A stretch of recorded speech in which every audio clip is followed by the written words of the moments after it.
زکریا مراد آباد میں فقہ و افتاء اور عربی زبان و ادب میں تخصص کے شعبوں کا قیام۔ جامعہ قاسمیہ دارالعلوم زکریا ٹرانسپورٹ نگر مراد آباد اپنے انداز کا ایک منفرد دینی، تعلیمی، تربیتی ادارہ ہے۔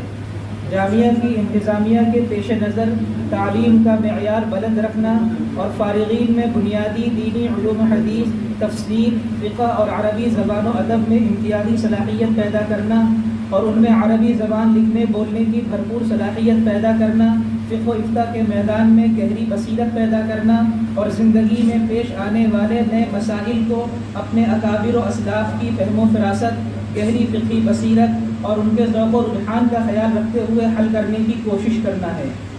فقہ و حدیث کے معاملے میں مستند ائمہ دین اور اکابر علماء دیوبند حضرت شاہ ولی اللہ دہلوی، مولانا قاسم صاحب نانوتوی، حضرت مولانا رشید احمد گنگوہی، حضرت شیخ الہند مولانا محمود حسن دیوبندی، علامہ انور شاہ کشمیری اور حضرت شیخ الحدیث مولانا محمد زکریا کاندھلوی رحمہم اللہ کے ذوق و مزاج اور ان کی تشریح و تنقیح کی روشنی میں موقف اختیار کرنا جامعہ کے منصوبین کا خاص مزاج ہے، اور اس کے اب تک کے کارناموں سے یہ بات اچھی طرح واضح ہے۔ اب جب کہ اللہ تبارک و تعالیٰ نے جامعہ میں باصلاحیت نوجوانوں کی ایک ٹیم جمع کر دی ہے، تو محض اللہ رب العزت کی توفیق و اعانت پر بھروسہ کرتے ہوئے آج بتاریخ 11 ذی القعدہ 1443 ہجری مطابق 12 جون 2022 بروز اتوار عالم نبی حضرت مولانا مفتی ڈاکٹر بدر الحسن قاسمی صاحب مدث اللہ العالی، سابق استاد عربی ادب و چیف ایڈیٹر ماہنامہ الداعی دارالعلوم دیوبند و نائب صدر اسلامک فقہ اکیڈمی انڈیا کی سرپرستی اور جامعہ کے بانی و شیخ الحدیث حضرت مولانا محمد سالم صاحب قاسمی دامت برکاتہم کی نگرانی میں مزید 2 شعبوں کو منظم کرنے اور نئے حالات اور جدید تقاضوں کو سامنے رکھتے ہوئے ان کے باقاعدہ قیام کا جامعہ کی طرف سے اعلان کیا جاتا ہے۔ پہلا شعبہ قسم التخصص فی الفقہ والافتاء اور دوسرا شعبہ قسم التخصص فی اللغۃ العربیہ۔ پہلے شعبے کا مقصد فتویٰ نویسی کے کام کو زیادہ قابل اعتماد بنانا اور روزمرہ کے سوالات کے جوابات کے علاوہ اہم، جدید اور ضروری مسائل کے توفیق ہے کہ ان کو اللہ نے اتنے بڑے کام کی اور اپنے دوسرے ذمہ داریوں کے ساتھ توفیق دی۔ جہاں تک میرا تعلق ہے تو یہ ان کے اخلاص کی بات ہے کہ میں کویت سے براہ یہاں بخاری شریف شروع کرنے کے لیے حاضر ہو گیا۔ میرا کوئی خاص مقام نہیں، لیکن آپ ہی حضرات کے صحافیوں کے زمرے میں شمار رہا ہوں۔ میں جب 23-24 سال کا تھا تو اس وقت سے میں نے عربی صحافت میں قدم رکھا اور عالمی طور پر اس وقت سے میری بھاگ دوڑ جاری رہی۔ دیوبند میں تھا تو دائی کی ڈگری کی، کویت گیا تو وہاں بھی ہم کو ایک ایسا ماحول ملا، آپ لوگوں کو شاید یہ علم میں بات نہ ہو کہ کویت کی گورنمنٹ نے تقریباً 35-36 سال اور عرصہ اور ایک طویل اور گراقد رقم خرچ کر کے فقہی انسائکلوپیڈیا تیار کی ہے جو تقریباً 45 جلدوں کی ہے، اور ہم لوگوں نے اس کا اردو میں ترجمہ بھی کرا دیا تھا، جب تک شاید ساری جلدیں اس کی شائع نہیں ہو سکی ہیں، لیکن 45 جلدوں میں انسائکلوپیڈیا شائع کرنا جس میں تمام مذاہب فقہ حنفی، شافعی، مالکی، حنبلی سب بغیر کسی کے اوپر کوئی حملہ کیے ہوئے یا کسی کو دوسرے کے اوپر ترجیح دیے ہوئے ایک بڑا کام ہے۔ اس کے علاوہ بھی بہت سے دوسرے کام ہوتے رہے۔ جہاں تک آج کی نشست کی بات ہے اس کے بارے میں 2 ہی باتیں مجھے عرض کرنی ہیں۔ پہلی بات تو یہ صحافی حضرات، میرے لیے آج یہ بڑی خوشی کی بات ہے کہ آج سے 10 سال پہلے یہ جامعہ وجود کے اندر آیا اور الحمدللہ اس جامعہ نے اس طویل عرصے میں یہ بنا ترقی حاصل کی ہے۔ یہاں درجہ حفظ فارسی، عربی اول سے لے کر کے دور حدیث تک کی تعلیم کا معقول انتظام ہے۔ اسی کے ساتھ ہم نے یہ کوشش کی ہے کہ عصر حاضر کے لحاظ سے باطل ہوا آمنے سامنے، حق باطل ہوا آمنے سامنے، کفریت شرم سے منہ چھپانے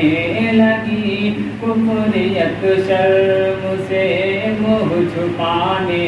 لگی، آئے جب مصطفیٰ آمنے سامنے،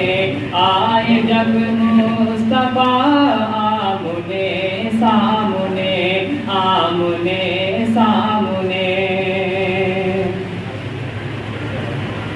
چاند سے خوبصورت رخ مصطفیٰ، چاند سے خوبصورت رخ مصطفیٰ، ان کو دیکھا تو یہ عائشہ نے کہا، چاند سے خوبصورت رخ مصطفیٰ، ان کو دیکھا تو یہ عائشہ نے کہا، ایک پھیکی سے لگتی تھی اس کی ضیا۔ اتر پردیش جنپد مراد آباد کے لاکڑی فاجلپور میں قاسمیہ دارالزکاریہ ٹرانسپورٹ نگر میں ایک پریس کانفرنس کا آیوجن کیا گیا۔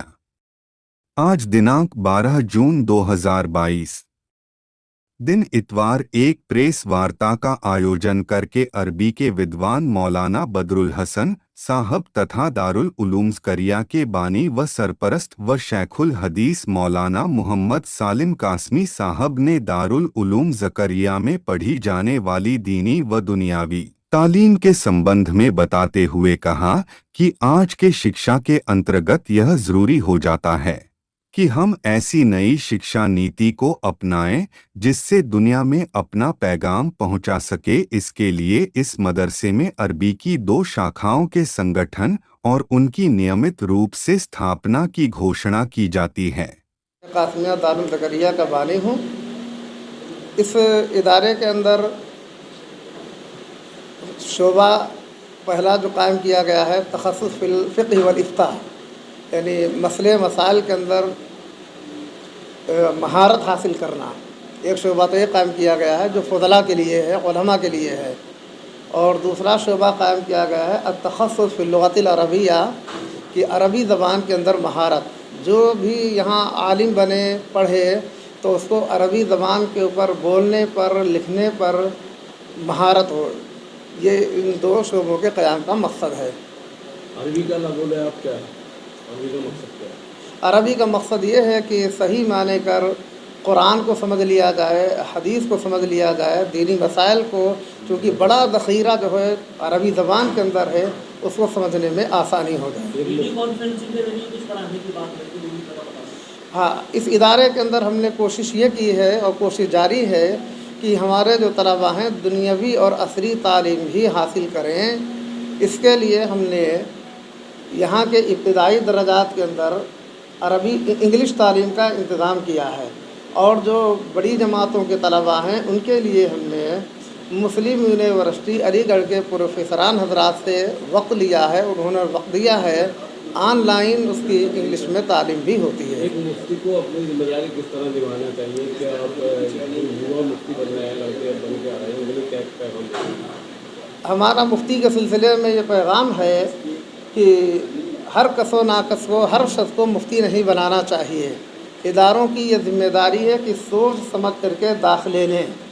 چونکہ ایک بڑا شوق یہ چل پڑا ہے کہ ہم نے 1 سال لگایا اور مفتی بن گئے، یہ بات زیادہ اچھی نہیں ہے، اس سے غلطیاں ہو رہی ہیں، نقصان ہو رہے ہیں۔ لہذا سوچ سمجھ کر کے اس شعبے کے اندر داخلہ دیا جائے، اور جو مفتی بنے اس کو اس بات کی ذمہ داری دی جائے، جیسا کہ ابھی حضرت نے بتایا ہے کہ اگر کوئی نیا مسئلہ آ گیا ہے تو متعدد اور مختلف علماء سے اس کے بارے میں پہلے معلومات کر لی جائیں، رائے آ جائے، پھر اس کو مسئلہ دینا چاہیے۔ اس کے بارے میں بھی کوشش یہ ہو رہی ہے کہ آن لائن مسئلے مسائل کے جو عالمی اکیڈمیاں ہیں، فقہی اکیڈمیاں ہیں، مسئلے مسائل کی اکیڈمیاں ہیں، ان کے ذریعے سے ہمارا رابطہ رہے، اور جو نئے سے نئے مسائل آ رہے ہیں ان کی روشنی میں ان مسائل کو بھی حل کیا جائے۔ ہاں، ان کے لیے بھی انشاءاللہ کوشش کریں گے کہ تعلیم بالغان کے طور پر اگر عربی کی تعلیم حاصل کرنا چاہتے ہیں اس کیا اپیل کرنا چاہیں گے یواؤں سے، ان نوجوانوں سے جو اس ادارے میں پڑھنے آئیں گے یا پھر اس خبر کو دیکھ کے جو دلچسپی رکھیں؟ جو پڑھنے کے لیے آتے ہیں، ظاہر ہے کہ تعلیمی اداروں کا مقصد یہ ہوتا ہے کہ ان کے پاس خام مٹیریل آتا ہے، اس کو تیار کریں، بنائیں، تو وہ جس لائن میں بھی ہوں۔ یہاں ہم نے